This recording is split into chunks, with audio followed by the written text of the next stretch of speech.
First, framework for guiding a company and its employees. And second, ensures alignment with company mission and goals. Focuses on vision, motivation, strategy, and problem solving. Um, ang atuang mga organizational leadership kay of course kani sila ang mag-ensure nga ma-align ang atuang mga mission and goals sa atong mga ginabuhat. And then, why organizational leadership matters? So, influences company decisions and performance, shapes company culture, helps organizations adapt to change, impact employee motivation and job satisfaction, build strong stakeholders relationships sa bakal.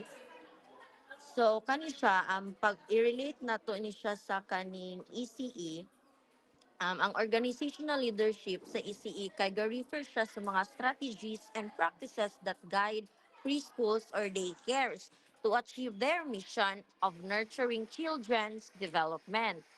So, alignment of vision, a preschool director ensures teachers' lesson plans align with the school's vision of holistic development. So, nasabtan na ba ang ato ang organizational leadership? So, murag, dinha na lang siguro ko taman kay saba kaayo. So, next please.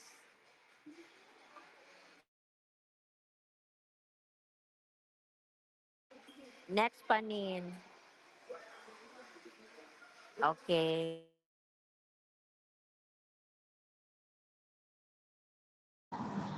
So, good morning, everyone. Now, I'll continue by diving into one of the core ideas that shape how organizations function. It is the leadership versus management. This topic will help us understand how these two roles differ, why both are important, and how they complement each other. Let's focus first on leadership. When we talk about leadership, we are not simply talking about kanabitang someone with a high position or a formal title. Leadership is more about influence, vision, and inspiration. Leaders are described here as visionary, and this is very important. A visionary is someone who sees the bigger picture. They look ahead, they imagine what the future could be, and they create a direction for people to follow. In school, for example lang, a visionary leader may think of new programs that enhance learning or new ways to support students and teachers. In this vision becomes the driving force of the whole group. Another key point is that leaders inspires and motivates. This means leaders touch the heart, not just the mind. People follow them uh, not because kanabitong they are forced, but because they feel encouraged, valued, and empowered. A leader helps others believe in their abilities. They bring out the best in people. And lastly, leadership focus on long-term goal like the future, the growth, the improvement of the organization. So overall, leadership is more bitaw siya sa people centered like kanda yun, purpose driven and future focused. Now, let's move to the management. Management is very different from leadership, but just as important. If leadership is about vision, then management is about execution. If leadership asks what should we achieve, management asks how do we get it or how usaon siya bitaw pag kuan like usaon siya pag achieve na usaang mga way. Management kani siya nga kuan like kani siya nga topic tells us that the managers organize and coordinate. They make sure that everything is in order like the task, schedules, mga resources, and responsibilities. They ensure that the plans are practical and achievable. Managers also plan and supervise tasks. They break down the goals into step-by-step actions. They assign rules, they monitor progress, they check if things are being done properly. Uh, and unlike leadership, no, which focuses on the long term, tapos ang kaning kuan management, no, managers focus on short term objectives and daily operations, no. They kanang kuan bitaw, they make sure that today's work gets done. They handle issues, solve immediate problems, and maintain stability. So in simple terms, no, leadership works on direction while management works on organization. Now, it's very important to understand that leadership and management are not opposite. In fact, the best organization thrive when leadership and management work hand in hand. Think of it like this, kanang ang nani siya, a leader, more ito siya kanang a leader set the destination, tapos ang manager drives the vehicle. If you only have leadership, you may have great ideas but no action.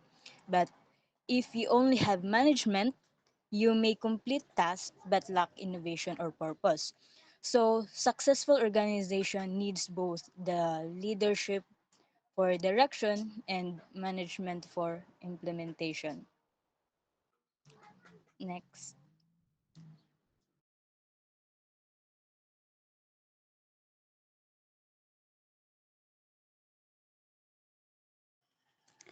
Okay, good morning everyone. Am I audible, guys? Yes, ate, you're audible. Okay, thank you. So today in my part I will discussing the different type of organizational leadership style. So, leadership is very important not only in schools but also in our communities and even at home. So, the first is authoritative leadership. So, it gives clear vision, strong guidance. So the leaders give strong direction, gives clear rules and expect obedience. So ang authoritative leader ay para para siyang commander na may malinaw na vision. So siya ay nagbibigay ng malinaw na vision. Siya ang nagsiset ng goals at nagbibigay ng specific na instruction. So hindi lang ito basta strictness, 'di ba? Pag sinasabi nating authoritative leadership is very strict siya. Pero hindi lang siya basta strictness kundi may purpose ang kanyang firmness. So it works best when the groups needs discipline and focus. So may mga positive side ang authoritative leadership. So it create order, discipline, and fast decision making. So nakakatulong sa mga bata na kailangan ng guidance. So may mga negative na side din ito ang authoritative leadership. So if too strict, children or members may feel pressure and lost creativity. So 'di ba? Alam niyo yung authoritarian parents? 'Di ba ang authoritarian parents is very strict talaga, ay kanang stricto jud kay ng mga authoritarian parents. So ang ilang mga bata ana is kanang very disciplined, kanang musunod gud sila sa ilang parents, kanang kung example mingon nga no gadgets until 9 p.m. So musunod jud ang bata ana, pero kanang unsa man ang epekto sa authoritarian parents sa bata. So anyone kinsay makakon? Guys, anyone? Nasabtan na ba? Nasabot ra ba ninyo? Hello? Yes, nasabtan nyo dahil. Okay, sige. Next is the bureaucratic leadership style. So, bureaucratic leadership style is strict roles chain of command. So, the leaders follow rules, laws, and procedure very carefully. So, ang bureaucratic leader ay sobrang mahigpit sa rules. So, para sa kanya, ang pagsusunod sa batas ay paraan para maging fair at safe ang lahat. So, ang example nito is, dira bitaw sa kanang government office. So, di ba, if magpasa ka og requirements dira is, kung kulang imong requirements, is dili gid nila dawaton. So, kailangan nga, kompleto gid ang imong requirements, ay nila dawaton. So, very strict gid sila sa ilang mga rules. So, kung rules is rules. So, may mga positive side dito ang bureaucratic leadership. So, ensure fairness, consistency, and safety. So, ang bureaucratic leadership daw is kanang nakakaiwas sa favoritism at errors. So, next is democratic leadership. So, democratic leadership style is the term input and participation. So, it means that the leader listen to the group, ask for opinions, and let people join in decision. So, ang democratic leader ay open sa mga ideas ng iba, or nakikinig siya at nagbibigay ng chance sa lahat na mag-decide. So, para siyang may teamwork siya at may respect, kay feel bitaw nimo nga valued ang imong idea. So, pero minsan mabagal ang decision making kasi lahat ay nagsasalita. Okay. So, next is the laissez-faire. Am I pronounced correct? So, laissez-faire means ay minimal supervision, independent work. So, laissez-faire leadership is the leader gives freedom and trust the group to decide. So, ang leader ay kanang naghatag siya og kanang freedom sa iyang mga kagrupo tungod kay na siya trust bitaw nga kanang kaya nila mag-decide sa ilang kaugalingon. So, pero mas better bitaw ni ang laissez-faire leadership style kung ang imo bitong mga kagrupo is skilled at responsible, kasi nira mahimo silang kanang creative. Pero kung dili is kanang murag walay direction bitaw, kung walay mga kung dili responsible ang imong mga members. So, pwedeng ka nang magkagubot or walay progress sa ginabuhat nga project. So mo na guys. And next. Mura to akong report. Thank you.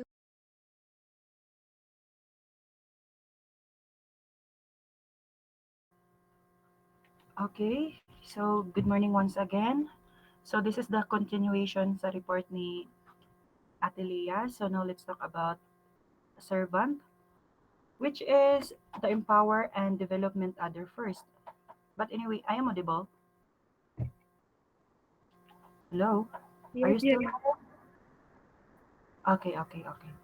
So, okay, let's talk about servant. Servant is leadership, means that a leader main goal is to serve other.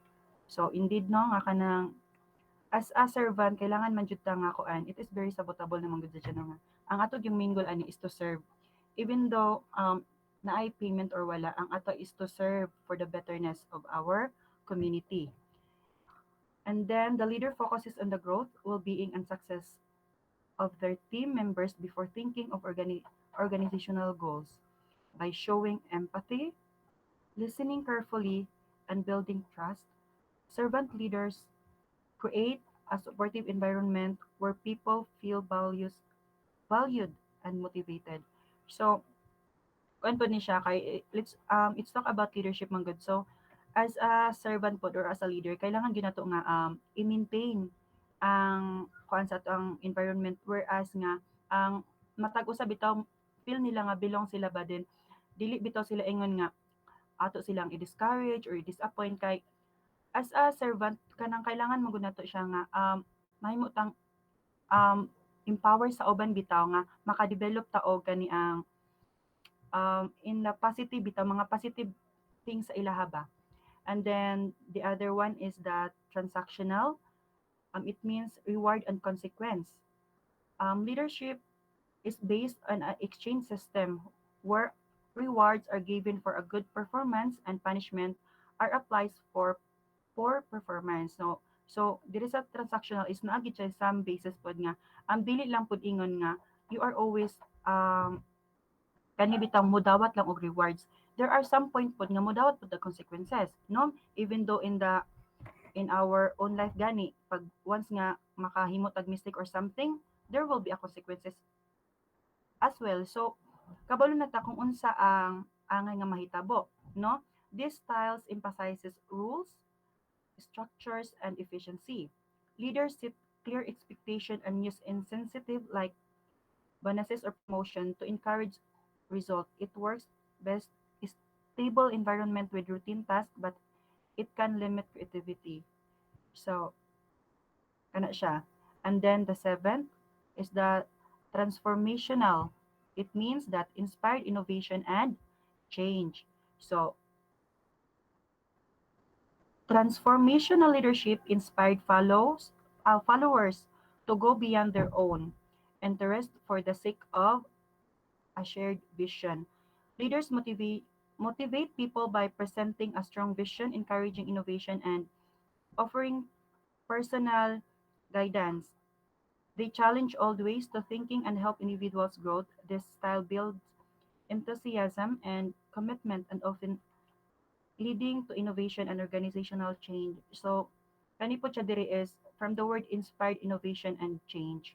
So, as a leader, kailangan pod nga, dili lang bitaw ikaw mo work in your own, nga kanang dapat pod maka-encourage kag some people ba nga, whereas ma-inspired bitaw sila nga, dapat feel, mo to nga, ma-feel bitaw nga belong sila, as based on my experience on my during my ROTC time, no, nga, yes, ano lang nako, i-share lang nako ako ang kuan nga, sa, during that time nga, kana bitaw, maka-inspired bitaw nga, sa ilaha nga kuan kay wala bitaw kaning discrimination ba in terms of your gender identity unsa ka nga klase nga pagkatao muna siya nga ingon ana bitaw nga mga thinking skills ba nga dapat kani bitaw dili kay kung unsa na gani imong gender identity i-discriminate pagid ka with other people nga whereas you are a leader di ba if you are a leader you need to be you need to use your own voice nga kana bitaw like you are doing in a good thing not into negative di ba nga yes Vivian, you have any question? You're acknowledged. Okay, okay. Okay, kanang ingon ana bitaw nga mga kuan ba nga kailangan gyud nga naa kay strong vision nga mo encourage pud bitaw sa other people nga kanang dili lang ingon nga kana laging as what I've said nga dili lang ikaw ang mo work sa imong anak ba kay unsa na lang pud ang imong mga followers kung ikaw pud leader kay dili ka kabalo modala sa imong people di ba napoy some kuan gyud nga kung ikaw pod nga kaning leader kung kulang ka og motivation kulang kag encourage sa imong own self na joy mahitabo pod nga consequences no mobalik kita sa transactional so kung ang imong performance is not good enough then you need to accept the reality or you need to accept the consequences after all di ba so mo na siya okay next slide please Maria Nina, please.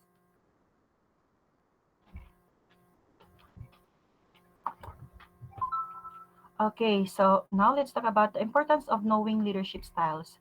So indeed, improve communication.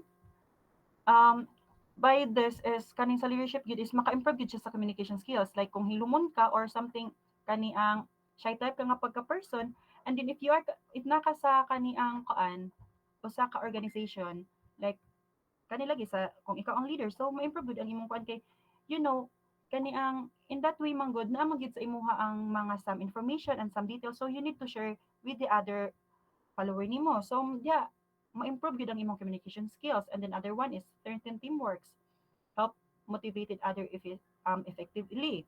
So at that time, kung ikaw nga kuan leader na kay strong compassion bitaw sa imuhang kuan sa imuhang pagka-leader. So naa jud mabuo jud ang inyong teamwork na amoy panaghiusa ba sa matag usa.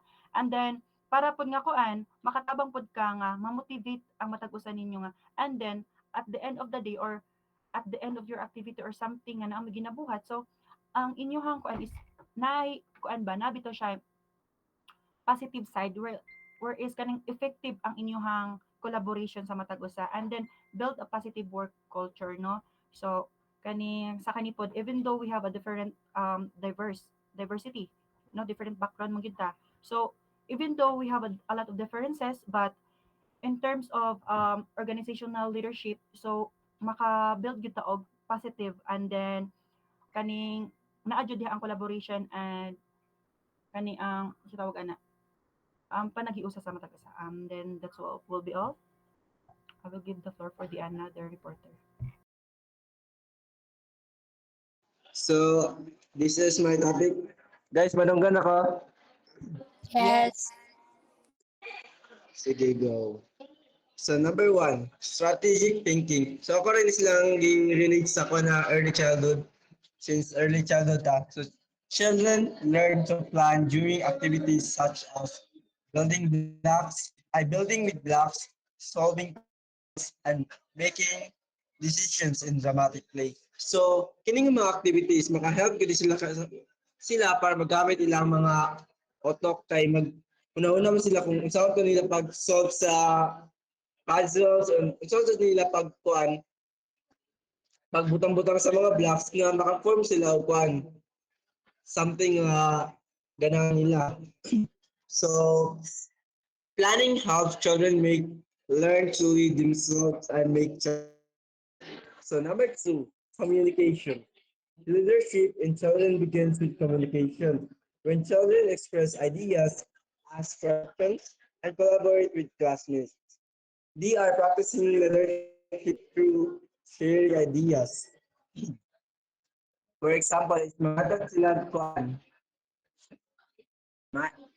instructions or kaya sila mga instructor. So sa groupings, magsabot-sabot mag sila kung unsa ilang buhatan na. Like, let's build it like this. Kung unsa ilang ganahan bitaw. So, and negotiating during play. So number three, problem solving. Children show leadership when they help solve problem. So, one, settling a toy dispute. So kung na mag-away nga mga bata is lamang gyud mga bata na ang kulang sa ilaha para dili sila mag-away.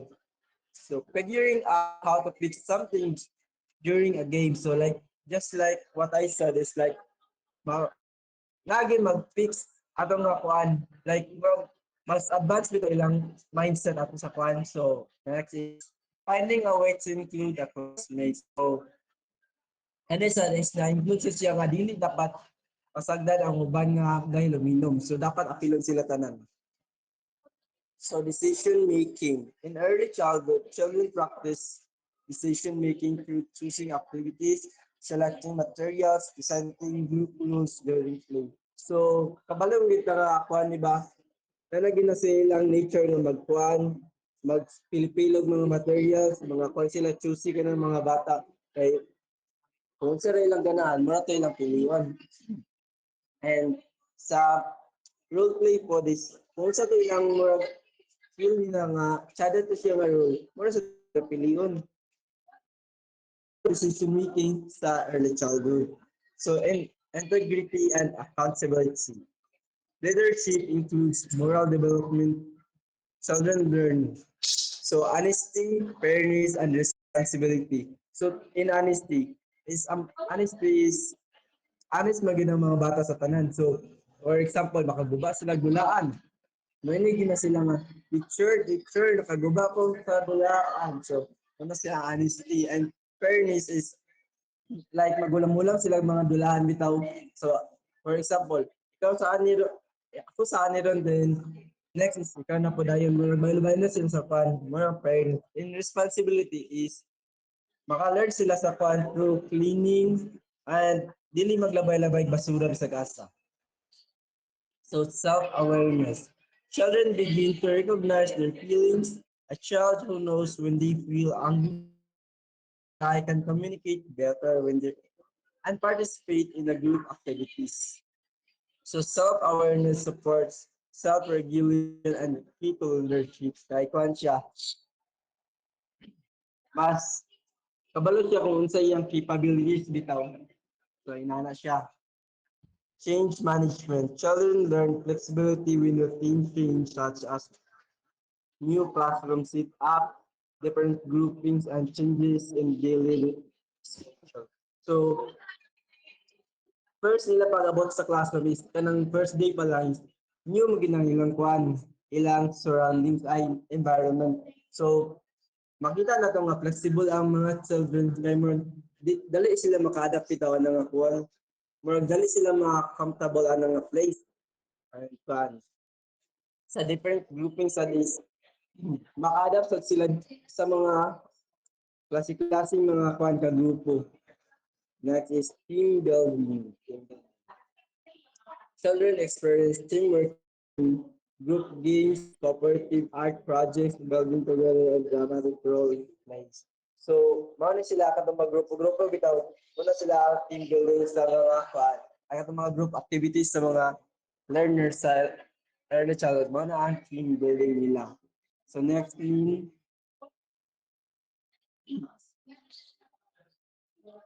how to develop leadership skills. Self-learning. Self-learning. Children develop leadership by observing and learning from stories. When children read books or watch videos about sharing, teamwork, and helping others, they copy the behaviors of, and they copy the behaviors of characters. This builds early leadership like empathy, cooperation, and confidence. So self-learning. So we all know that children is paspas ang ilang learning sa early childhood. So, like, kung sino makita, mao sa to ilang awaton. Right? Okay. Number 2, training and online courses. So, for teacher ni siya, when teachers train themselves, they become better at guiding children. A well-trained teacher provides activities that help children practice leadership, such as taking turns being the line leader, helping classmates clean up, and choosing for group materials for group work. So, sa training and courses, is dapat lang yun nga sakto nga training ang teacher para, para makapacilitate sa early childhood setup. So, dapat ang teacher is knowledgeable siya and kabalo siya how to handle the fun learners. Pursuing leadership degrees. Teacher yapon ni. Teachers who strengthen their own leadership become good role models. Children learn leadership mostly through imitations. Being a teacher who is organized, confident, and calm, help children develop these same skills. So, in early childhood, a teacher gid ang dapat ang role model. Dapat good siya bukan sa leadership and good siya yung handle sa mga bata. Para awaton sa to siya sa mga bata. Ay ang mga bata is mga awat-awat from na sila. Kung sila makita, mara gid na ilang awaton. Practice through leading teams and projects. Children practice leadership through simple classroom activities, working in groups, helping peers during play, leading a song game or activity, being assigned classroom jobs. So, so mga practices na dapat ipabuhat sa mga bata is katong working in groups is dapat sila mo mag-lead without mag-take silang initiative na sila mo mag-lead ato nga grupo para mag-hapsay dayon ilang mga ang process sa ilang group activity like may na. So that's all that's all for my report. Diba?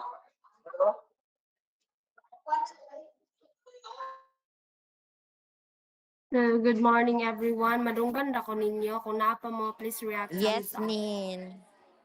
Okay, Alwi is naa si Boai. Okay, very good. Okay. Last na guys. So, I will tackle the careers in organizational leadership. So, there are four main careers under organizational leadership and what they do, and I will give you real example sa real life. So, the first one is the human resources manager or the HR manager. So, unsa, ano ang kanilang ginagawa? They hire new employees, train and orient newcomers, handle conflicts or misunderstandings, and make sure employees are treated fairly. So, example in real life, no? In Jollibee. So the HR manager is the one who interviews new crew members. O kana bitong murag mga apply nang nag-a-apply. Siya ang nag-e-interview. And if two workers also argue or someone needs help within scheduling or nalilito siya sa kanyang schedule, the HR manager steps in. The HR manager ang mag-help or tabang sa iyaha. So, remember that HR manager or the human resource manager focuses on the people in the organization. So, mo na siya. The next is the project manager. Ano ang kanilang ginagawa? They plan and organize projects, guide the team to finish tasks on time, manage the schedule, budget, and resources, and solve problems during the project. So example, sa NBSC na naka-decide or nag-decide to build a new building. The project manager makes sure the construction is planned properly, workers follow the timeline, and the project stays within the budget. So take note that project manager makes sure things get done. So mana siya ang project manager. The next one is the operations manager. Ano kanilang ginagawa or what do they do? Make sure daily operations run smoothly. Check if systems are efficient. Monitor products, services, and staff activities, and fix problems in the workflow. So example is in the grocery store. The operation manager ensures that shelves are stocked, cashiers have schedules, the store opens on time, and supplies don't run out. So, in simple words, the operation managers keep everything organized every day. So, the next one is the training and development managers. So, what do? They train new employees, organize workshops and seminars, help workers improve skills, and support employee growth. So, in real life, no example is in BPO companies like Concentrix. The training manager teaches new call center agents how to talk to customers, use the system, and handle calls. So, remember that the training and development manager is help to become better at their job. So gina-help niya ang iyang people or iyang mga kauban to become better at their jobs. So next is the future roles. So if you want to grow even more in leadership, here are the higher positions in organization. So the first one is CEO. Is anyone knows what is CEO means? Like acronym lang man ang CEO. Kinsay nakabalaw? Wala. Wala yung nakabalaw. Sorry. So ang CEO is the Chief Executive Officer. So it the leader of the entire organization siya. Dayon siya ang mag-create sa vision and big strategies. Example is the CEO of SM decides new store location and long-term plans. So the next one is the CPO. So CPO means Chief People Officer.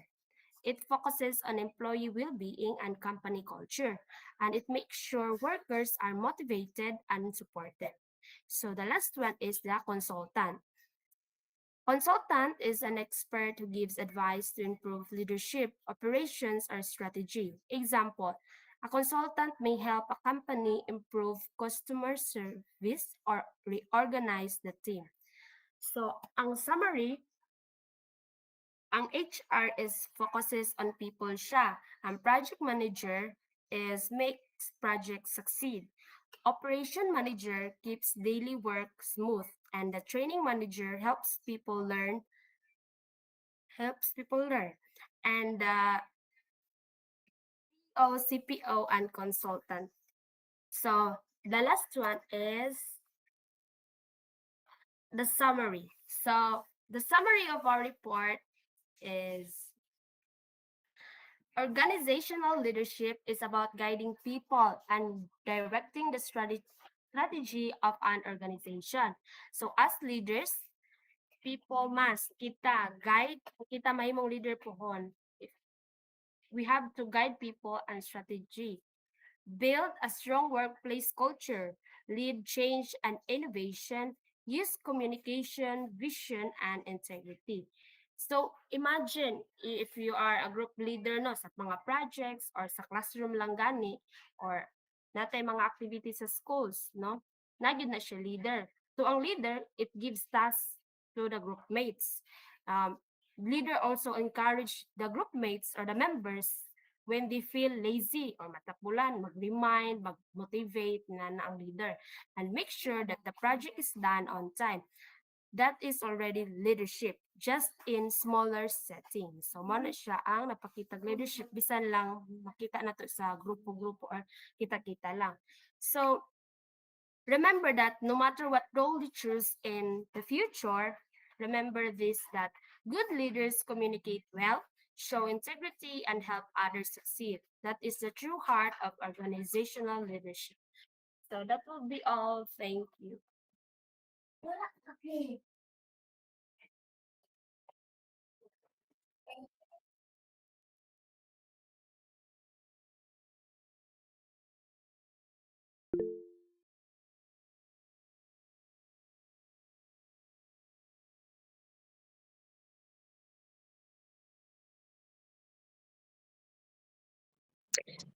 Para ni kang Mariel, why is influence important in leadership? Why is influence important in leadership?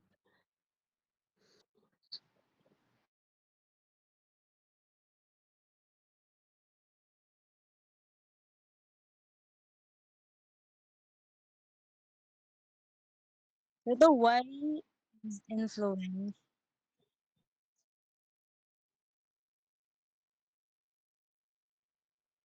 Okay, so ang influence is important in leadership because it refers man gud to siya sa kanang leader's ability to guide, inspire and motivate others to ito kanang kato akong gingon ganina nga leaders is katong kuan siya sa vision or take action not because of authority or position but because of people's trust, respect and belief in them.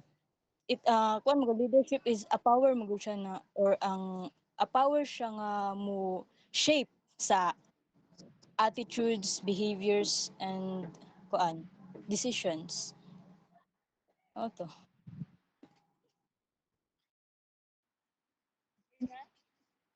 Yes po. Thank you.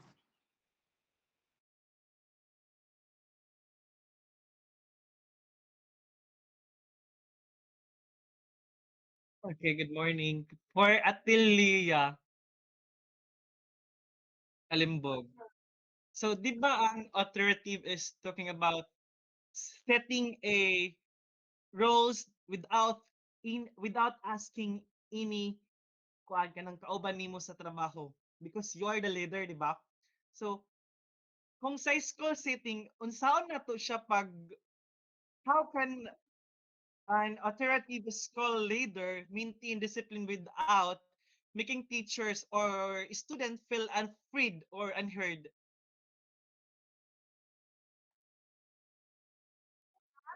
How can an authoritative school leader maintain discipline without making teacher or student feel afraid or unheard?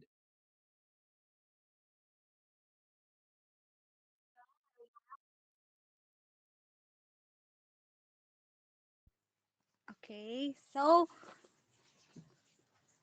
So dapat jud nga ang 'di ba ang sa you talk about authoritative leadership. So ang leader man gyud is ang true leader is kailangan nga kanang dili lang bitaw siya mag-focus sa kanang isa ka kanang leadership style. So kailangan nga kanang flexible siya. So sa question ni Alwi dyan is ang sa ganito agad.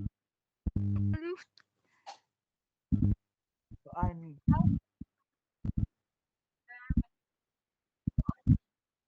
Maintain discipline with nga dili mahadlok ang mga kuan tong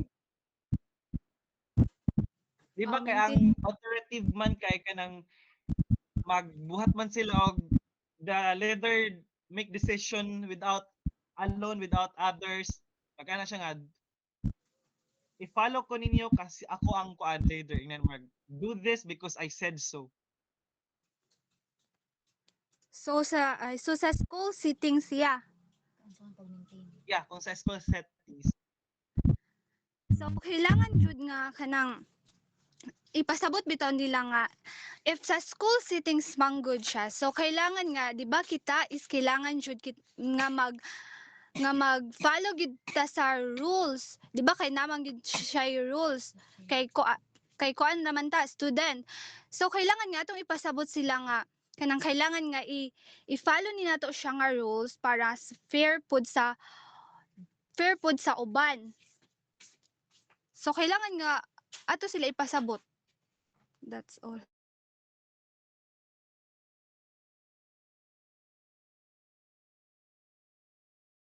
Yeah. Thank you, Tele.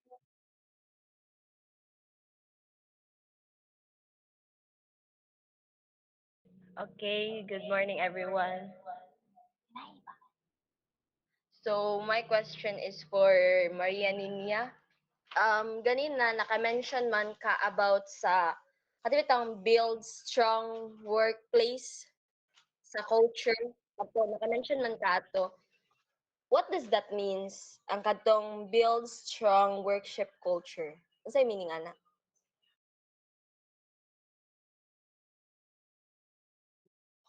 So, thank you, Crystal Faith, sa imong question. So, ang build strong workplace culture means mag-create ka og positive o nga workplace, supportive and respectful environment where employees, ang imong mga empleyado, yung mga membro, feel valued and motivated. Sagingan pa lang ganina nga, ma-feel as a leader, dapat mag-motivate ka sa imong members. So, example para ana, para imong masabtan, lugar sa company, the manager mag-start siya sa every Monday with a short team check-in. Dayan ang employees can share their ideas or problems and the manager listen and help. So, di ba ang leader dapat kay maminaw siya kung unsay mga hinaing or mga kaan sa iyang mga miyembro. And they also celebrate birthdays, so, di ba sa company na manay mga kinsa nag-birthday sa January, February, inana. And small achievement or good work because of this kanang ma-feel sa everyone nga happy to work together sila kana bitong malipayon sila mag-uban permi o kaan support one another. So this is a strong workplace culture where everyone is kana bitaw kanang happy sila sa lang workplace o magkasinabtanay sila. So that means a build strong workplace culture. So natubag na ba, Crystal Faith? Yes.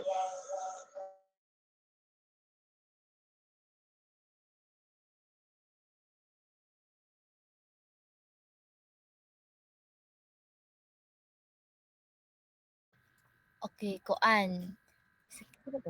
Ay, si Jaymar. Ka-Jaymar ko mga tana ate. Kuan, how can a true leader show flexibility by using different leadership styles?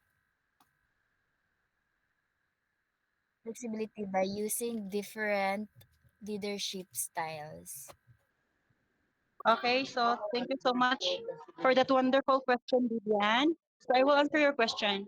So for me lang, kung ikaw.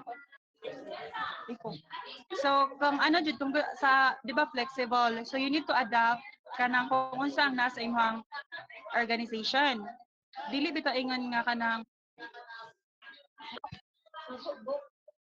dili na kana bitaw you need to do your own self lang. Dapat kabalo ka mo adapt kung unsa ang nasa imong environment, which in fact like for me lagi is ako ang example ka ganina nga sa ako ang self, di ba?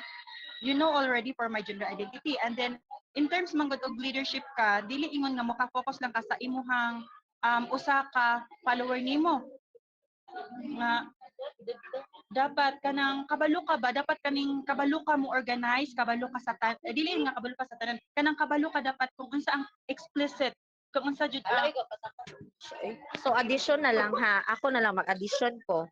So kuan kanang ma-show pod na to ang ato ang leadership flexible ta enough like kanang depend kung ang sitwasyon kaning makaya bitaw nimo og handle dili lang kay kanang mag-focus lang ka sa isa like dapat open ka like kanang diverse bitaw. So dapat imong buhaton imong mga techniques. yes, any strategies nga magamit nimo siya ongoing sa imong leadership, which in fact nga dapat kanang dili ka mo mutan-aw bitaw sa unsa lang ang iyahang like for example sa iyang background baka sa iyang race, dapat kanang ipa-feel value og belong sila anang organization, and that will be all.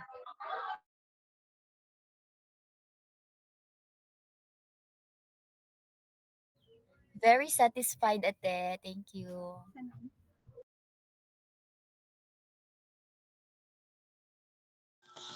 Yes, my question is about the CEO, Maria Nina. And the question uh, is all the big decisions all up to the CEO, or does he need to consider others' suggestion to make a decision?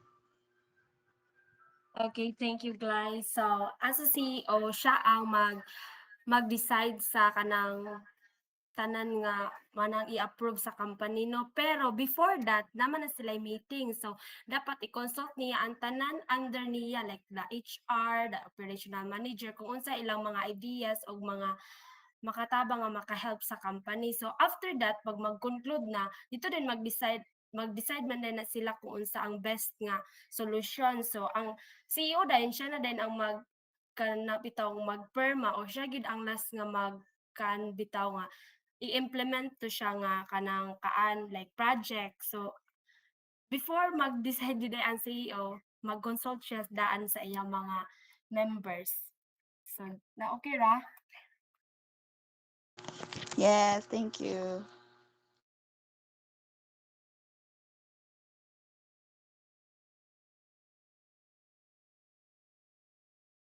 Ate, wala na nato nakuan.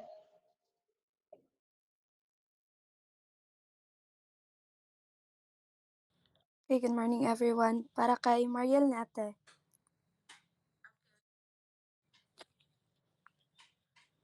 Why do organizations need both leadership and management to succeed?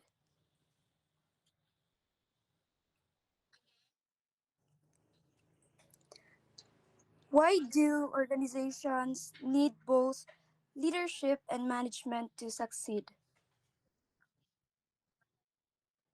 Okay, so I will answer your question. No? So, as akong giingon ganina that organization need both leadership and management no to succeed, because ang leadership gives the direction, while ang kanisang management gina-ensure bito niya nga ang organization gina-ensure niya ang organization and execution. So, without leadership, there is no clear purpose. O kung wala po'y management, there is no proper system to carry out the plans.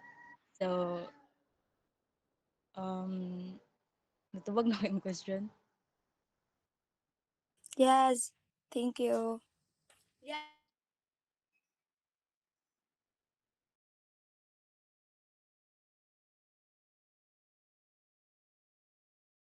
Yes, Ate, good morning. Yes. Okay, so this question for Hazel.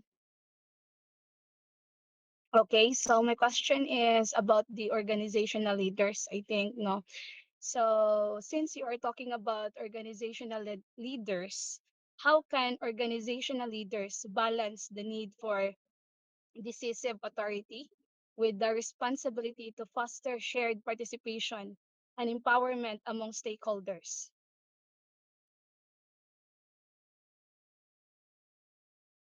How can organizational leaders balance the need for decisive authority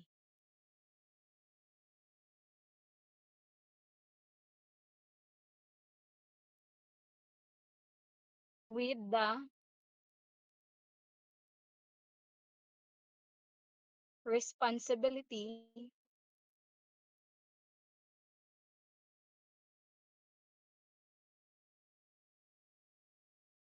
to foster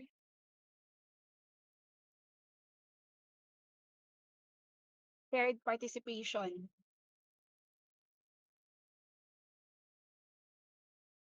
and empowerment?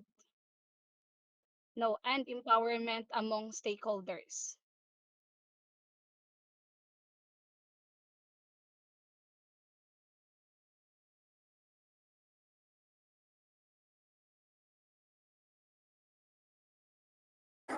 Okay, sige go. Kani siya nga question kay murag dili niya ako pero I will try my best. So, an organizational leader can balance security and responsibility by establishing clear policies, fostering transparent communication, and implementing effective risk management strategies. No, so this ensures safety without compromising trust or accountability. And to foster fair participation, an organization leader should implement inclusive decision making processes or actively solicit input from diverse perspectives and ensure equal access to opportunities and resources for all members. So, to sum it up, to empower stakeholders, a leader should delegate meaningful authority, providing necessary resources and trainings. So, um, also encourage confidence in decision making and create an environment where stakeholders feel valued and heard. So, I hope na answer ang question. Thank you. Yes, answered well. Thank you so much.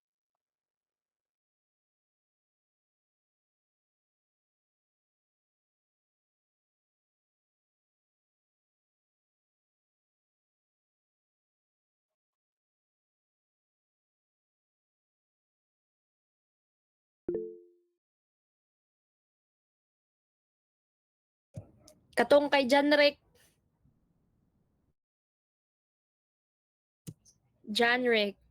unsa ka important ang team building sa usa ka company? So important ang team building para makakuha sila og collaboration and good learning environment sa each other without like kabalo sila sa mga capabilities atong nga student and kabalo sila unsay dili makaya to. That's all. I'm Okay, so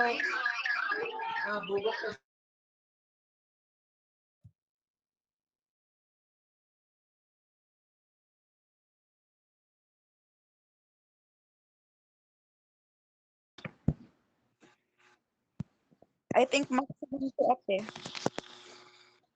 Ay, unsa Maximum. ni sa tinov per facilitator or per group na sa nag-facilitate? Ang question. Kay abi na mo kuan, abi na mo per group pero okay ra, sige lang.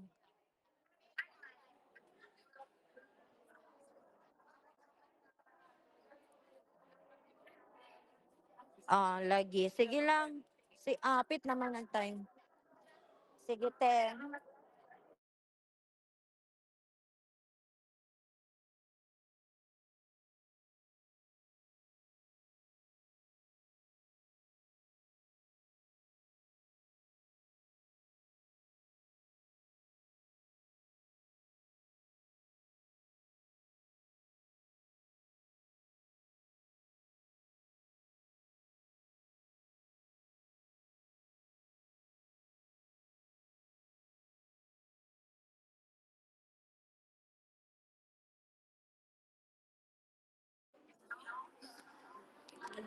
Yes, ate.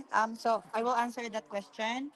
So organizational leaders can actively engage by practicing open communication, actively listening to feedback, involving employees in decision-making process, providing regular recognitions and appreciation, and fostering culture and trust and transparency. And that will be all.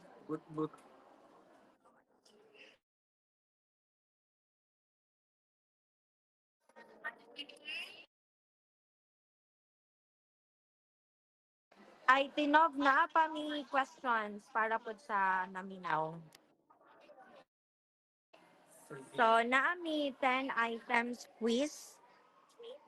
Ang 5 ani kay basic lang dayon. Ang 5 pod is kaning kuan siya, essay. So, amo la siyang i-flash siguro sa PPT dayon. At 10 a.m. dayon ang cut-off din isend siya sa GC para sa makita ni ma'am. Yes, picturean lang siya. Dayon ingon sila kay ma-check daw kuno ang mga AI generated answers. Sir Para John. bang Bitaw ang inyo lang answer sa essay guys kay short lang and concise pero direct to the point.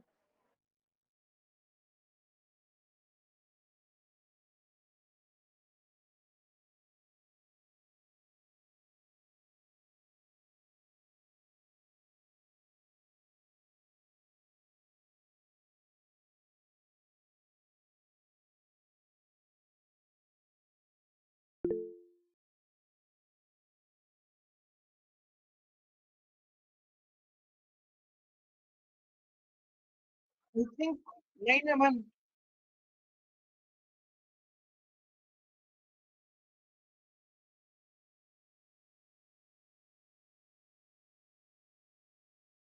'di ba ang atong 'di ba ang atong Ay, time is Lazada, 7:30 to 9 ra? kanin tayo kanon.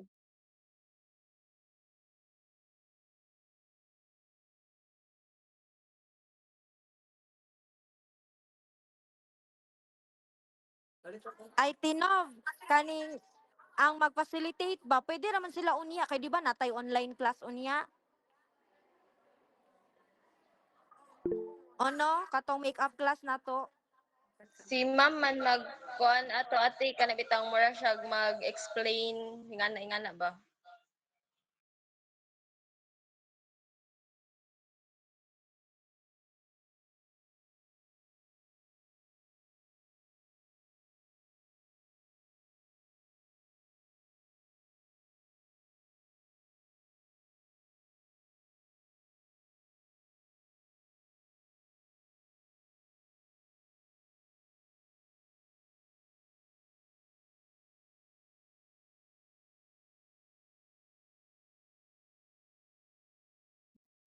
Puwede sa face to face na lang tomorrow ipasa.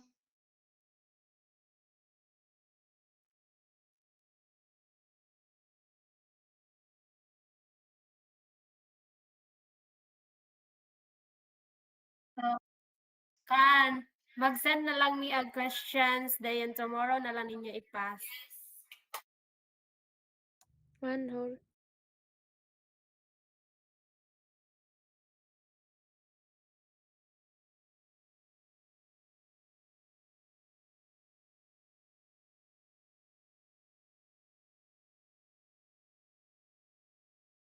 O ate. So for those Catholic, please sign of a cross. In the name of the Father, the Son, the Holy Spirit. Amen. Heavenly Father, we thank you for this online class and the opportunity to gather together in your presence. We ask for your blessing on each person, that you would guide our minds and hearts as we learn. Help us to seek your truth, to grow in knowledge and wisdom, and to put into practice the things we learned today. Thank you for your grace and mercy, and for your loving kindness. In Jesus' name, amen. In the name of the Father, the Son, and the Holy Spirit. Amen.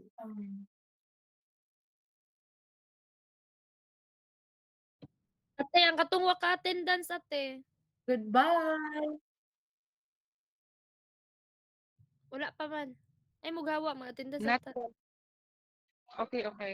I-screenshot na lang. Ay, sila J. Martin, naa sila, pero nag-stop na, nanghawa na.